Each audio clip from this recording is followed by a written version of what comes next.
The gentle giant and the little boy who taught each other love.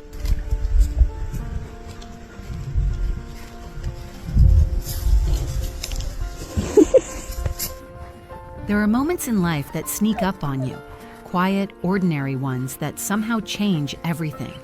For me, it happened the day my son, Colton, met a horse named Maple. Colton, can you give Mamie a kiss goodbye? Give her a kiss. Oh, give her another one. When we first moved to our new home, I promised myself that one day I would have my own horse. I'd grown up loving these majestic animals, but life, bills, and responsibilities always came first.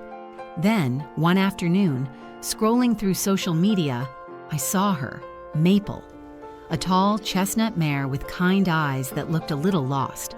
Something inside me whispered, "That's her."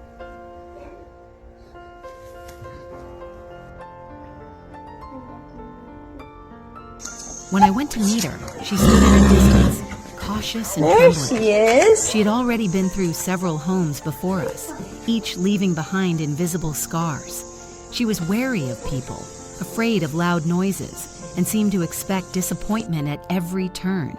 Still, I knew I couldn't walk away. I told my husband, "She's not just a horse. She's a soul that needs a home."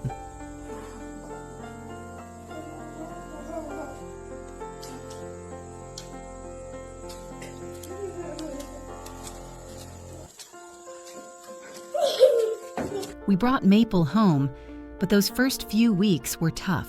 She flinched when we approached, refused to eat some days, and her eyes carried a sadness I couldn't reach. I started wondering if I had made a mistake.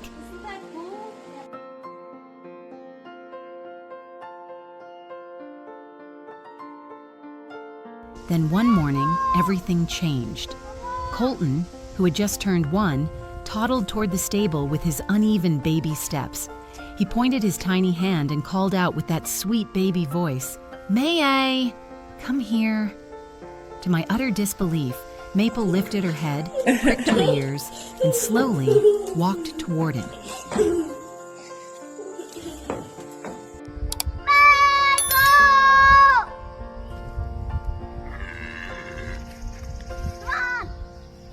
There she comes. That was the beginning of something extraordinary. From that day on, they were inseparable. Each morning, Colton would come down in his pajamas, clutching a little brush in his chubby hands. Together, we'd clean Maple's stall, comb her shiny mane, and give her treats. "High five, Maple," he'd giggle. And somehow, she'd lift her hoof, gentle and deliberate, as if she understood exactly what he wanted.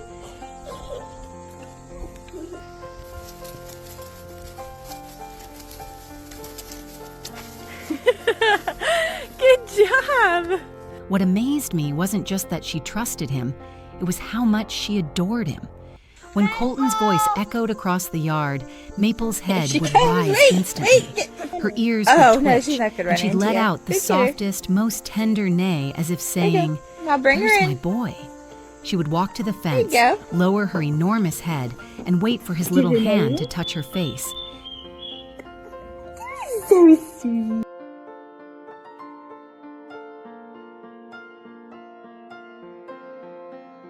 It melted me every single time.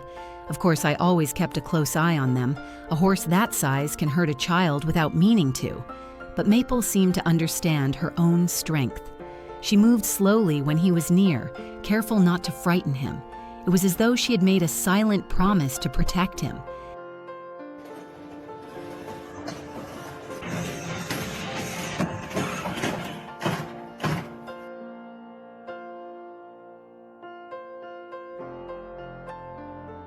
And maybe, in her own way, she was healing too. Over time, Maple transformed. The nervous flick of her tail became a calm swish. The fear in her eyes was replaced by trust. She no longer startled at loud sounds or shied away from strangers. Colton had taught her something I couldn't: pure, unconditional love.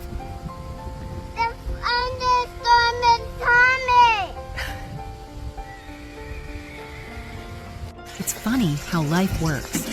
I had dreamed of having a horse my whole life, But what I got was something far more precious, a friendship between my son and an animal who had once forgotten how to trust.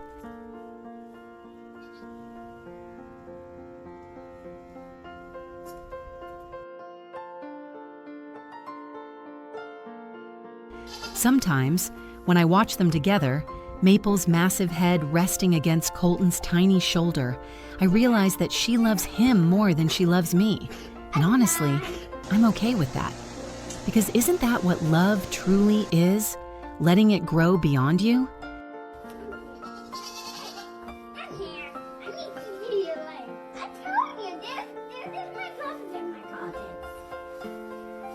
These days, Maple is more than a dream come true.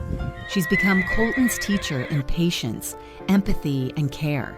He's learning that love means responsibility, that every creature, no matter how big or small, deserves kindness and respect.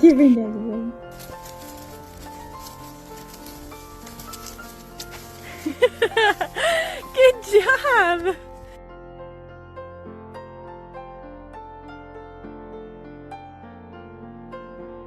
And I'm learning too. Watching them has reminded me that healing doesn't always come from people. Sometimes it comes from the quiet understanding between two hearts that never had to speak the same language.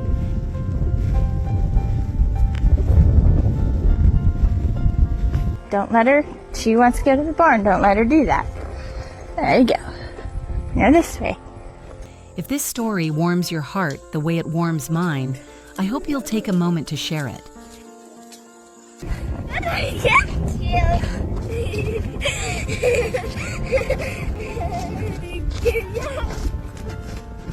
And if you've ever thought about bringing an animal into your home, whether it's a horse, a cat, or a rescue dog, please remember this. They aren't just pets. They're souls waiting for a chance to belong.